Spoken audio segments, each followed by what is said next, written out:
I'm going to say it right now. I have a real feeling Aaliyah Boston is about to get robbed of MVP. And not just any MVP, Unrivaled MVP. Because when the official Unrivaled broadcast dropped their 4 MVP candidates, 3 of them were on sub-.500 teams. One of them on a 3-10 team. A 3-10 team over Aaliyah Boston. That's insane. Let's actually break this down instead of just reacting emotionally. Stat-wise, Aaliyah Boston is doing everything.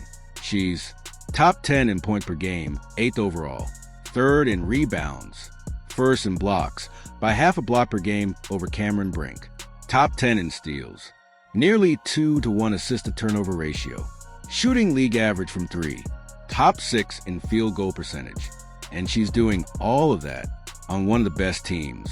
So let me get this straight. She's top 10 in 4 of the 5 major statistical categories. She anchors the defense. She protects the rim. She rebounds. She scores efficiently. And she's not even on the official MVP graphic, but we're rewarding players from 3-10 teams? Make it make sense. Now look, if you want to argue for Kelsey Plum, I can at least understand that. She's been great. If you want to argue for Alicia Gray or Paige Buchers, fine. They dominate the ball, they hit big shots. Their games translate well to 3v3. That's fair, but team success has to matter. You cannot give MVP to someone on a team that can't win games. That's not valuable. That's high usage. And then there's Marina Mabrey. Yes, she had that massive scoring night in Philadelphia. Yes, she can get hot. But one explosive game doesn't override a losing record and inconsistent efficiency. You can't just look at point per game and say, yep, that's the MVP. That's lazy analysis. And here's another question. Where's Alicia Gray? Seriously, she's been arguably the best player on a team that could finish second. She impacts winning on both ends. She defends. She scores efficiently. She does the little things. She was all WNBA first team last year, and yet she's constantly overlooked.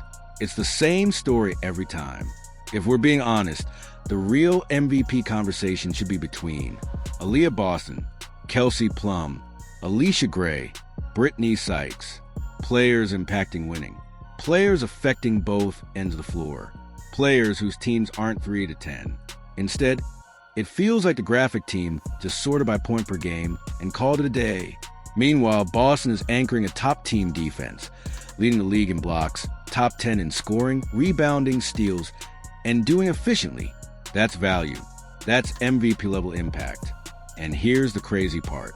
If Aaliyah Boston doesn't win this award, it won't be because she wasn't dominant. It'll be because defense doesn't get headlines. It'll be because balanced impact doesn't trend. Unrivaled is about to steal MVP from Aaliyah Boston. It'll be because one viral 40-point night overshadows consistent two-way excellence. And that's the frustrating part. Because if MVP actually means most valuable player, then Aaliyah Boston absolutely belongs at the center of that conversation. Anything else? That's a robbery.